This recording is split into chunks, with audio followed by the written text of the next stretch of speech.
A shadow moves through the narrow street. Silence follows her steps as glances shift away, as if her presence taints the air.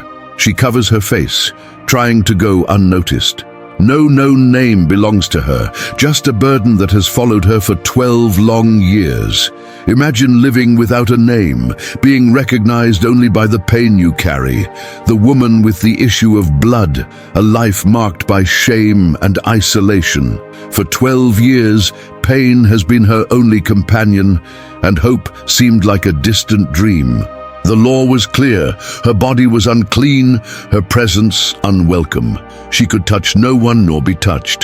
12 years without a hug, 12 years without a gesture of affection, 12 years in which her life had been reduced to a silent sigh of pain. How many times had she tried? How many doctors promised healing, only to leave her even more broken? Her resources were exhausted. The illness consumed her body and her dignity. What was left to do when everything around her said she had no more worth? Mark 5:25 echoes her story. And a certain woman, which had an issue of blood 12 years. A short, almost anonymous account, yet filled with suffering and loneliness. How do you survive when your own body becomes a symbol of rejection? But within this woman something still stirred. Perhaps it was faith, perhaps it was desperation, or both, intertwined like a last spark that refuses to die. There were rumors about a man who healed, Jesus. They said he touched lepers and restored sight to the blind. But what about her? Could someone who had lived so long in obscurity dare to believe once more? Her hope wasn't in words or pitying looks. It was buried deep in her heart, where faith survives silently, even when it seems impossible. In the end, it wasn't just about healing. It was a quest for dignity, a desire to be seen, heard, and acknowledged. To not be just the unclean woman, but someone worthy of attention, mercy, and perhaps a miracle. What happens when despair meets one last chance at hope? Let's discover how faith endures even when everything around seems lost. 12 years. It's hard to grasp the depth of that time when you live day by day, just waiting for the pain to pass.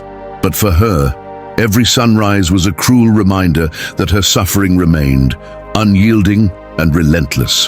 Her body bled without ceasing, and with it, her dignity seeped through the cracks of everyday life. In the Jewish culture of that time, a continuous flow of blood wasn't just a physical ailment, it was a sign of ritual impurity. This meant that everything she touched became unclean. People, objects, places. Society treated her as an outcast, and her presence was avoided as if she carried a curse. Mark 5:26 records the bitterness of her struggle. She had suffered a great deal under the care of many doctors, and had spent all she had, yet instead of getting better, she grew worse. Doctor after doctor, promise after promise. With each failed attempt, not only did her body weaken, but her soul did as well. The money ran out, and with it, hope. How do you bear the weight of being a burden to yourself? How do you wake up every day and face the same look of disdain, the same whispered condemnation? Perhaps she once had family members who were close, friends who once cared, but as the years went by, even the kindest grew weary of trying to help her. It wasn't just the physical pain that crushed her. Social isolation eroded her self-esteem. At that time, merely entering someone's house could dishonor an entire family. In a society where ritual purity was a symbol of holiness, she was seen as a source of contamination, alone, forgotten, invisible. There must have been nights when she wondered, why am I still here? What made her faith persist when logic said she should have given up long ago? Perhaps it was the longing to see the sun shine on her too, the need to feel human once again. Who knows, maybe it was a secret yearning for a miracle, a touch that would restore not only her body, but her weary soul. That's why, when she heard about Jesus, something different stirred within her heart. It wasn't the usual curiosity of the crowd. It wasn't the desire to witness a healing spectacle. It was a personal urgency, a final cry of faith, muffled by years of suffering. Amid the pain, faith still breathed. She didn't want a sermon, nor did she need eloquent words. She wanted just a touch, a moment that could break the unending cycle of pain. If this story has touched your heart, share your thoughts in the comments. Your interaction helps spread this message to more people. Don't forget to subscribe to the channel and activate notifications.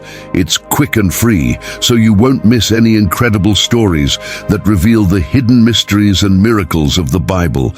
Like and share with someone who needs this inspiration. Here, every Bible story unveils the hidden power of a faith that insists on moving forward. When everything seems lost, can faith still find a way? Let's explore the power of belief that refuses to give up, even when the world says it's impossible. In the heart of that woman, something pulsed stronger than the pain. It wasn't just the will to live, but a faith that endured, even when everything around her seemed to crumble. She didn't stand out in the crowd. She wore no noble garments, carried no titles, and held no influence. She was just another silent figure among weary and anxious faces, but within her there was a stubborn flame. Not a spectacular faith worthy of applause, but a simple faith, one that refused to die. What makes someone keep believing when the world has already given up? Perhaps it was the whispered promise within her heart, if I just touch his clothes, Mark 5:28. She didn't need a grand speech or an elaborate prayer, just a touch. That was enough. This woman wasn't seeking attention. She didn't want to disrupt Jesus' path. Her faith was almost secret, hidden in the midst of the crowd, suffocated by years of pain. She knew she wasn't worthy to approach him. The law stated that her touch would contaminate anyone, even a respected teacher like Jesus.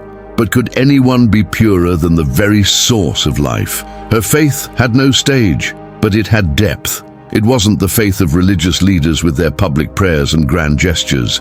It was a quiet but intense faith. A faith that didn't give up even when the last medical option failed. Maybe that's what makes her so human. Her faith wasn't perfect, but it was persistent. She didn't care about being recognized. She just wanted to reach what she desired most. And upon hearing that Jesus was there, something within her awakened. It was no longer just a matter of wanting, it was needing. Perhaps she wouldn't have another chance. How many times do we feel the same way? Small, invisible, reaching for something that seems far away.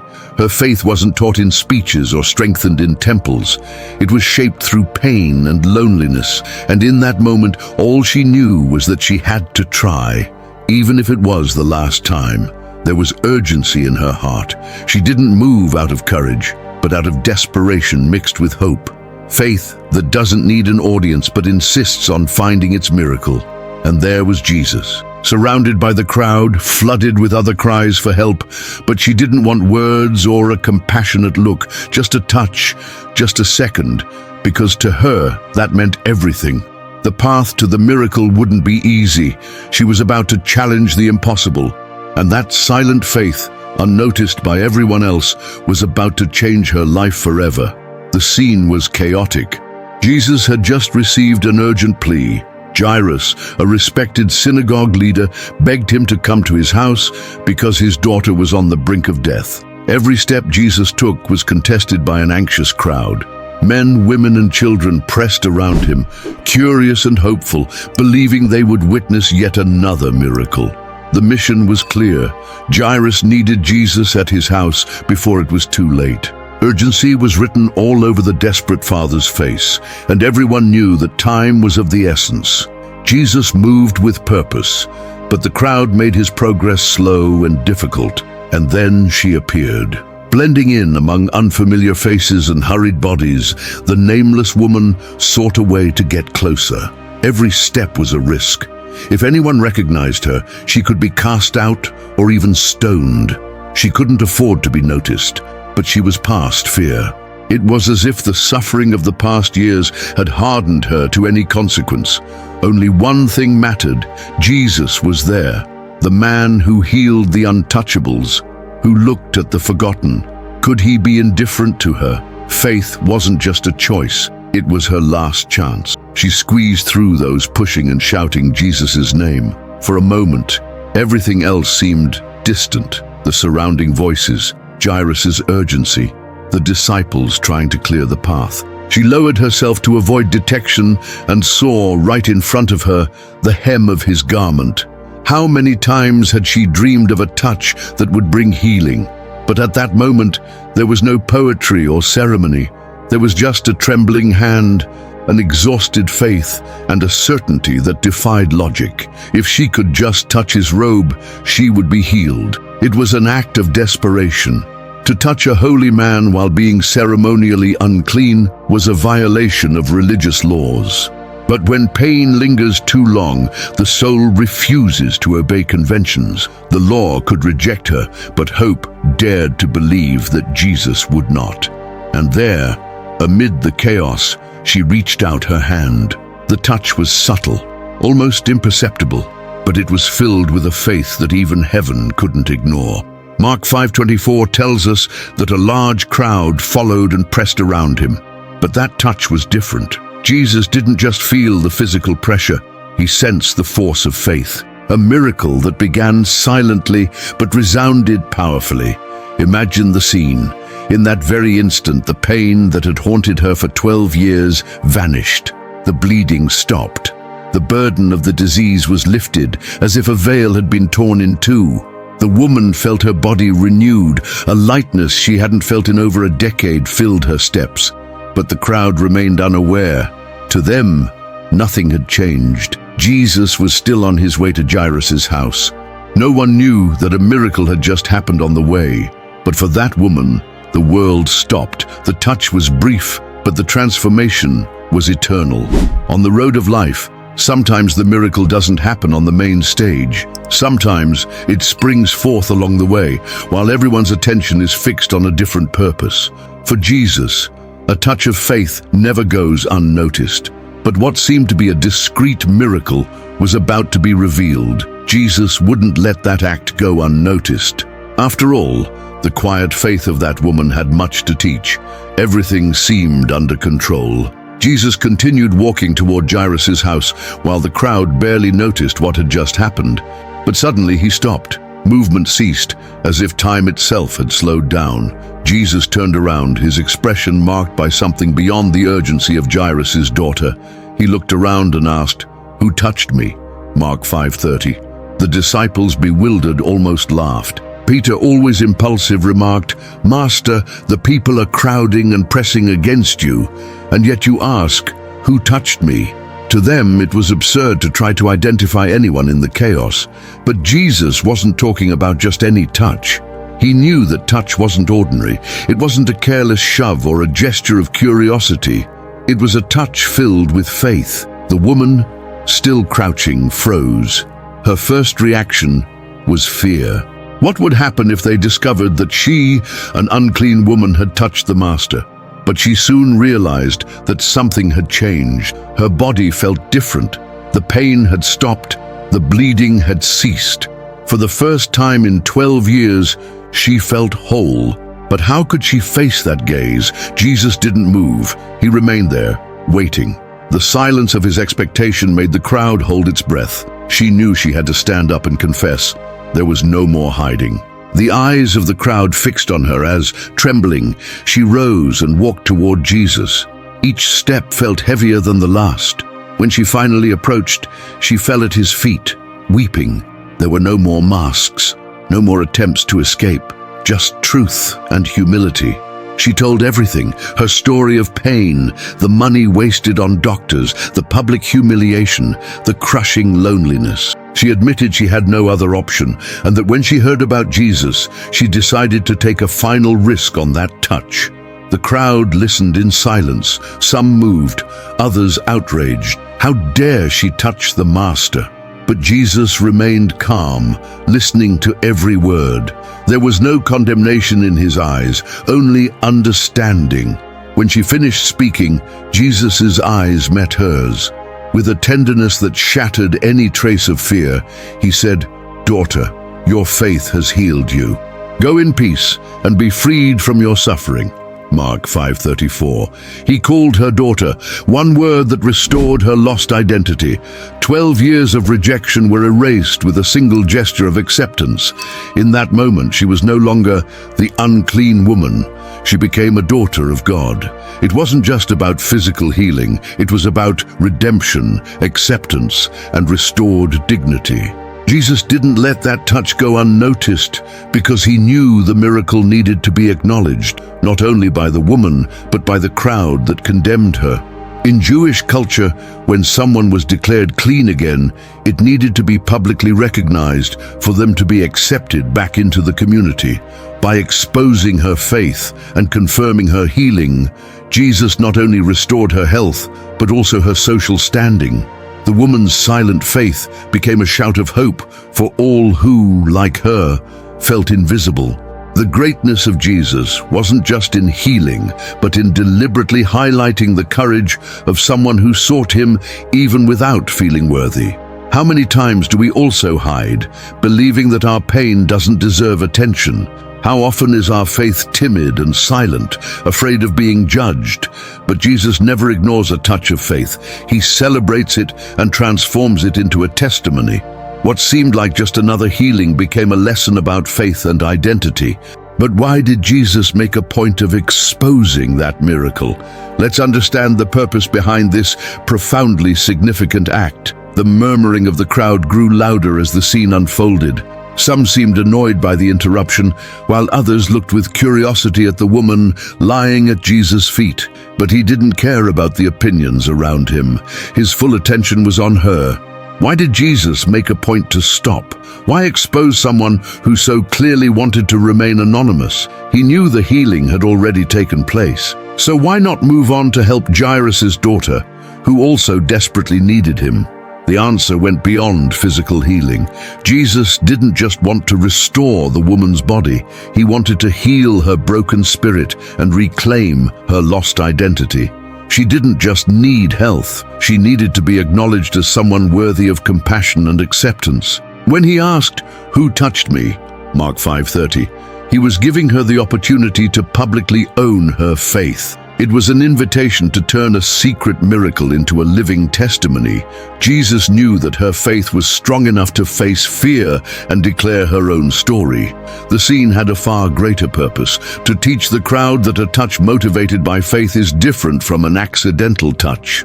Many were pressing against Jesus during that hurried walk, but only one person touched him with intention and confidence. That woman, until then anonymous and forgotten, would become a symbol of unwavering faith, even when everything seemed lost. The disciples didn't understand at first. To them, Jesus' question seemed absurd amid the chaos. But Jesus was showing that heaven does not respond to the pressure of the crowd. It responds to the intensity of faith. And by calling her daughter, he restored her in a way no one there could have imagined. It was a public acknowledgement that she was no longer unclean or excluded. She was now part of the spiritual family. Jesus didn't allow her healing to remain invisible because he knew she needed to be seen as someone worthy of acceptance once more. How many times in life do we feel like that woman? We long for change, but fear the consequences of exposing our pain. We want God's touch, but shy away from the crowd's gaze. Yet Jesus invites us not only to receive the blessing, but to declare that we have received it. When Jesus asks, "Who touched me?"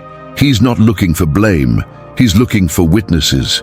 He's inviting us to share our story, to show that true faith can break barriers, including those we create ourselves. In that moment, the crowd didn't just witness a miraculous healing, they saw a transformation of identity. The woman who had once been shunned was now honored, and everyone around understood that the faith that moves mountains can also break the chains of rejection and isolation.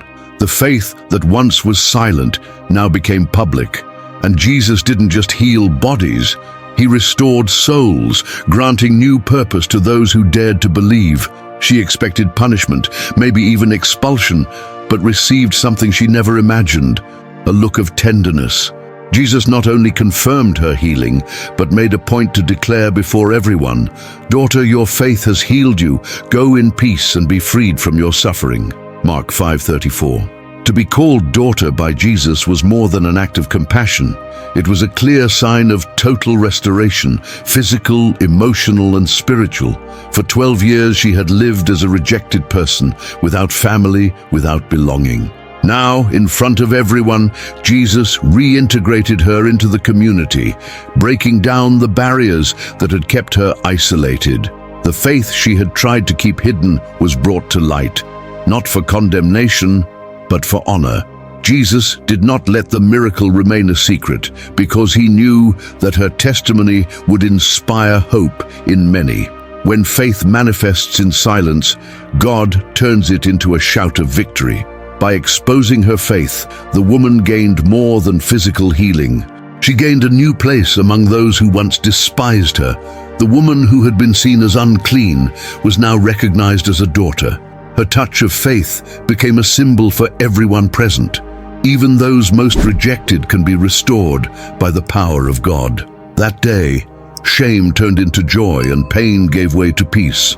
The woman, once anonymous, was now an example of courageous faith, and Jesus showed that to him, no one is invisible. How many times do we also need that restoration? We want to hide out of fear of judgment, but Jesus sees beyond our flaws and pain. He invites us to expose our faith, even if it is worn out, and promises that our story can be transformed into a testimony of victory. That encounter was more than just a physical miracle. It was confirmation that God doesn't look at outward appearances or the labels society imposes. He sees the heart and responds to genuine faith. This woman's story reminds us that faith doesn't need to be perfect, but it needs to be real. And when we touch Jesus with sincere faith, he not only heals us, but also calls us his children. The story of the woman with the issue of blood is not just a tale of physical healing. It is a testimony of faith that persists despite pain and rejection, a faith that moves quietly without needing applause, but that touches the heart of God. Jesus did not allow that miracle to remain hidden because he knew it was necessary to restore not only her body, but also her dignity and identity. He did not call her unclean or condemn her for approaching him. He called her daughter because to God, she had never stopped being part of the family. The same is true for us. Perhaps you have felt that your faith is too small or that your pain is invisible to others, but know that Jesus notices even the slightest touch of faith. He honors those who, even in silence, do not give up believing.